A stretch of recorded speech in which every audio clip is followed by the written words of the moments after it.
Yo, what's up mga tropa? Another day, another vlog at another blessings na naman sa ating lahat mga tropa.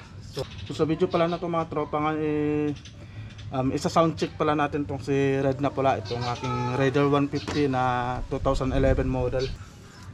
So sa mga nagtatanong pala, ito pala yung original na tunog ng New Breed 2011. So ito mga tropa, no, itong tambot yun ng Raider 150 natin is stock yan mga tropa, walang kalkal yan, hindi yan kalkal, stock yan. So sa mga nagtatanong kung kalkal na ba yung canister ng aking New Breed mga tropa, hindi pa po, stock pa po yan. Alright, so papandarin natin, so papakinggan natin kung paano ba ang tunog ng isang New Breed original sound, original sound. Ito pala mga tropa, wala pala tayong starter kasi sira na yung starter ng motor ko mga tropa. Alright mga tropa, sound check tayo sa original sound ng New Breed 2011.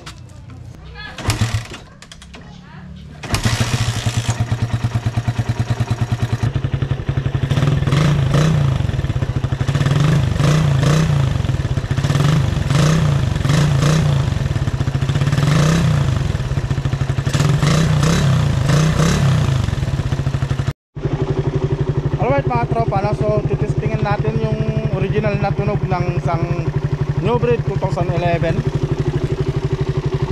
So dito pala tayo sa may daanan dito sa malapit sa amin mga tropa, kasi ito madalang yung dumadaan dito, walang masyadong tao, kaya dito tayo magte-testing mga tropa. So titestingin natin si Red na pula. Pero munting paalala lang mga tropa, no, at pag lagi tayong sasakay ng motor, lagi tayo magsusot ng helmet kahit na half face lang para sa protection natin mga tropa. So sa mga nagmumotor na halos hindi ginagamit ang helmet, wag po natin ugaliin yan, kasi dapat mag helmet po tayo lagi tuwing sasakay po tayo ng mga motor natin. Malapit man o malayo yung pupuntahan natin, kailangan mag helmet po tayo lagi.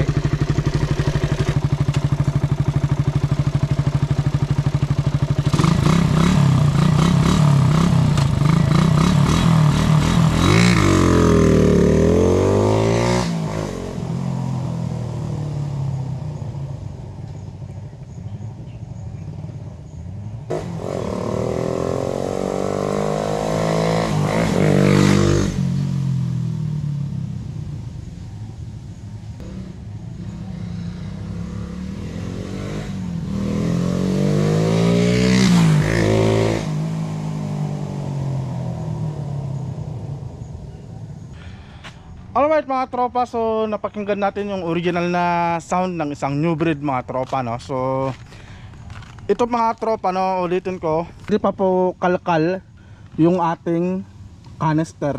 So stock pa po yan mga tropa. Yan, no, 25G.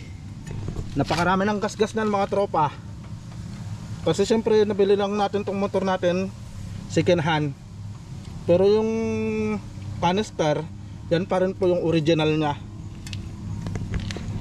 Alright, so yun lang yung vlog natin mga tropa, no, sa mabilisan lang, at pinarinig ko lang po sa inyo kung paano yung original na tunog ng isang New Breed 2011 model mga tropa. Alright, so dito na matatapos tong vlog natin mga tropa. So see you po sa next na vlog natin.